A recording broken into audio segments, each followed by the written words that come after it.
আশ্বিন মাসের পূর্ণিমা তিথিতে কোজাগরী লক্ষ্মী পুজোর দিন।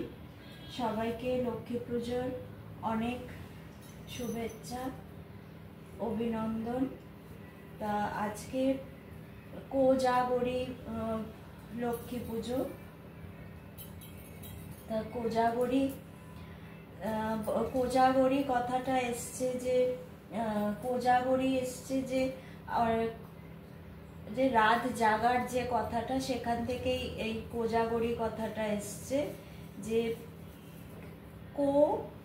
জাগরি, কে জেগে আছে রাত্রে, এইভাবে যে বলা হয় যে কে জাগরণ করছে, যে যত বেশি যে জাগরণ করবে রাত্রে সেটা সেই ধন সম্পদের যে অধিষ্ঠাত্রী দেবী মা লক্ষ্মীর কৃপা প্রাপ্ত হবে। সেই কোজাগরি, কে জেগে আছে, সেখান থেকেই কিন্তু এই কোজাগরী কথাটা এসছে। কোজাগরী লক্ষ্মী পুজো আজকে। সবাইকে কোজাগরী লক্ষ্মী পুজোর অনেক শুভকামনা, শুভেচ্ছা। হিরণ্যং বরণং হরিণী সুবর্ণ রজত প্রভা চন্দ্রা হিরণময়ী লক্ষ্মী জাত বেদম আবহ।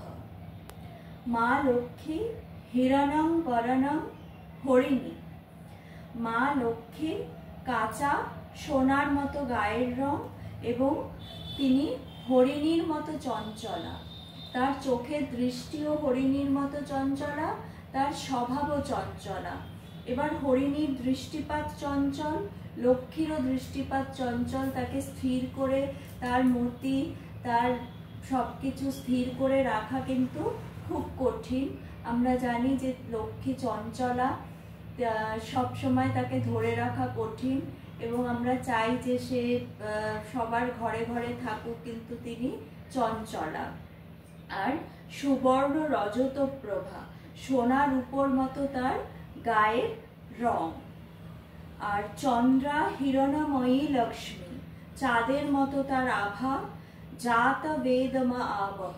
এবং এইভাবে লক্ষ্মীর বর্ণনা করা হচ্ছে। এবং তিনি সমৃদ্ধি, শ্রী, সৌন্দর্য, বিভূতি, ঐশ্বর্য, এই সব মিলিয়ে হলো লক্ষ্মী দেবী। তিনি চাঁদের মতো তিনি সুন্দর এবং এত সম্ভার নিয়ে তিনি সবচেয়ে সুন্দর। এবং আমরা লক্ষ্মী পুজোয় তার পদচিহ্ন আঁকি, আলপনা দিই, ধান খেতে আলপনা দিই। এবং আলপনার উঠোনে মা লক্ষ্মী গিয়ে বসেন। একটা ধান ক্ষেতের সঙ্গে মা লক্ষ্মীর একটি সম্বন্ধ আছে। এবং মাটির অনুপ্রদান সেই চালগোলার পুষ্টি পেয়ে সংসারে শ্রী ও সমৃদ্ধি বজায় থাকে। এবং মা লক্ষ্মীর যে বাহন পেঁচা, সেটিকে মা কি করে, সে ছেড়ে দিয়ে আসে ধান খেতে। সেখানে পেঁচা কি করে, সব ধান খেতে যে ইঁদুর আছে সেগুলিকে খেয়ে সে ধান রক্ষা করে। এবার তিনি কি করেন, তিনি নিজ যশে প্রজ্বলিত হয়ে জগতের শ্রী বৃদ্ধি করেন। এবং তিনি কিন্তু ইন্দ্র দেব সেবিতা।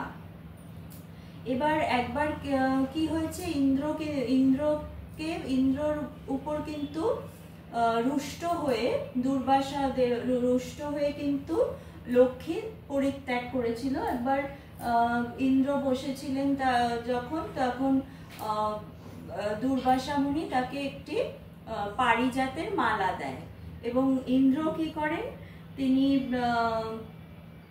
সেই মালাটিকে নিয়ে তা ঐরাবতের হাতে দেয়, ঐরাবতের সুরে দেয়। এবং ঐরাবত সেই পারিজাতের তীব্র গন্ধে সেই মালাটিকে ছুঁড়ে ফেলে দেন। এতে তো দুর্বাসা অত্যন্ত রুষ্ট হয় এবং রুষ্ট হয়ে তিনি তাকে অভিশাপ দিলেন যে তিনি লক্ষ্মী ছাড়া হবেন এবং শ্রী বিহীন হবেন। এতে তো ইন্দ্র অত্যন্ত ভীত হলেন এবং তিনি নারায়ণের কাছে গেলেন। এবং নারায়ণের কাছে যেতে তিনি এবং তাতে নারায়ণের কাছে যাওয়াতে নারায়ণ কি উপদেশ দিলেন যে সমুদ্র মন্থন হবে। তখন লক্ষ্মী তখন সমুদ্রে চলে গেছিলেন এবং তিনি সমুদ্রের কন্যা ছিলেন। এবং তখন সমুদ্র মন্থনের জন্য বাসুকীকে আনা হলো এবং বিষ্ণু নিজে, নারায়ণ নিজে কুর্ম অবতার ধারণ করে সমুদ্র মন্থন শুরু হলো এবং সেই সমুদ্র মন্থনে কিন্তু লক্ষ্মী উঠে এলেন এবং চারিদিক আলোকিত হয়ে উঠল তার রূপে। এবং তিনি ব্রহ্মা তাকে, যে ব্রহ্মাতে যে কমলাসনে বিরাজমান সেই ব্রহ্মা তাকে পদ্ম ফুল দিলেন। এবং আমরা জানি যে লক্ষ্মী দেবীকে সবসময় লক্ষ্মী চিহ্নিত হয়, তিনি পদ্মাসনা কমলালয়া তার নাম। এবং ব্রহ্মা কিন্তু তাকে সেই সমুদ্র মন্থনে যখন লক্ষ্মী উঠে এসেছিলেন তাকে ব্রহ্মা সেই পদ্ম ফুলটি দিয়েছিলেন। এবং পদ্মের মধ্যেই লক্ষ্মীর আবাস, তিনি পদ্মালয়া, কমলা শ্রী হরিপ্রিয়া, ইন্দিরা লোকমাতা। এবং তিনি এতই তার সৌন্দর্য এবং তেজ এবং সবাই তাকে গ্রহণ করার জন্য ব্যাকুল হয়ে উঠল, কিন্তু ব্রহ্মা তাকে নারায়ণের হাতে তুলে দিলেন এবং বললেন যে নারায়ণ তাকে গ্রহণ করবেন। এবং বরাবরই মাতা মহালক্ষ্মী শ্রী নারায়ণের সঙ্গেই তিনি সব জায়গায় বিরাজমান থাকেন। তিনি স্বর্গে স্বর্গলক্ষ্মী রূপে এবং মর্তে লক্ষ্মী রূপে ধন ঐশ্বর্য দান করেন। এবং নারায়ণের নানা অবতারে তিনি তার সহধর্মিণী, তিনি শক্তির দেবী। সমস্ত ভারতবর্ষে মন্দিরে মন্দিরে লক্ষ্মী নারায়ণ, লক্ষ্মী নৃসিংহদেব, সীতা রাম রূপে তিনি পূজিতা। এবং এইভাবে আমরা মা লক্ষ্মীকে পূজা করে আসি। এবং জগতে সকলের লক্ষ্মী নারায়ণের কৃপা ধন্য হোক, মাতা লক্ষ্মীর কৃপায় পৃথিবী ধনধান্যে পুষ্ট হোক, অর্থ বৈষম্য দূর হোক জগৎ থেকে, জগতে শান্তি বিরাজ করুক।